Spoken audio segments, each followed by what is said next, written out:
Hello and welcome back. So I want to really quickly talk about level prototyping. So I'm going to hit Tab, W, and Merge at Center. Now I just have a single point in 3D space. I'm going to hit E, Z, and 2, and that'll give us a height of 2 units the whole way around.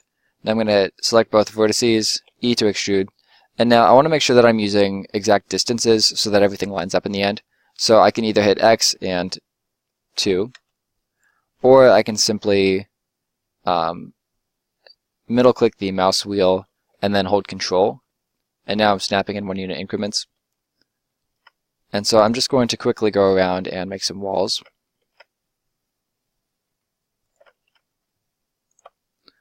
And sometimes, even when I'm snapping, it does something like that, where it's actually going down. And so I just want to make sure that I'm middle clicking the mouse wheel to lock in my direction.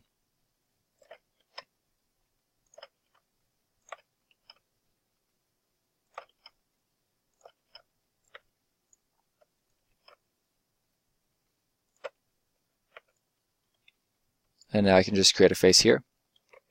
Alright, so we have a closed off sort of basic little structure. And I'm going to create a door by hitting Control R. I'm going to choose a height for the top of the door frame. And then Control Tab to go into face mode and delete this face. If the player walks into this room, they're instantly going to know this is fake because there is no depth to the door frame.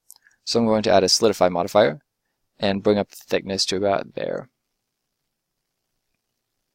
Now the nice thing about using the solidify modifier is that we're still only editing single faces. So if I want to add a window here, I'm just going to hit Control R, create some edge loops, and maybe I'll just do one more down here.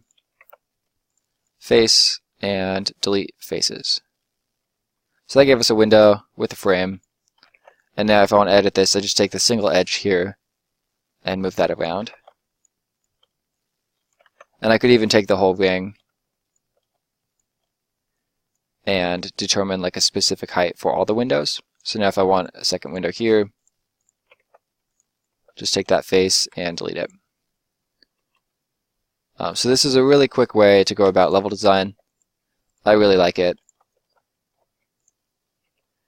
And you're not going to get like a production ready room out of this, because you would probably want like a better window frame with actual like extruded pieces here and possibly some glass. But usually when you're building a level, you want to be able to just jump into it right away and see how the shapes and sizes work out. So I recommend at least trying this out and learning this workflow, because it's really, really easy and really, really fast. So I hope this was helpful, and I'll see you guys in the next video.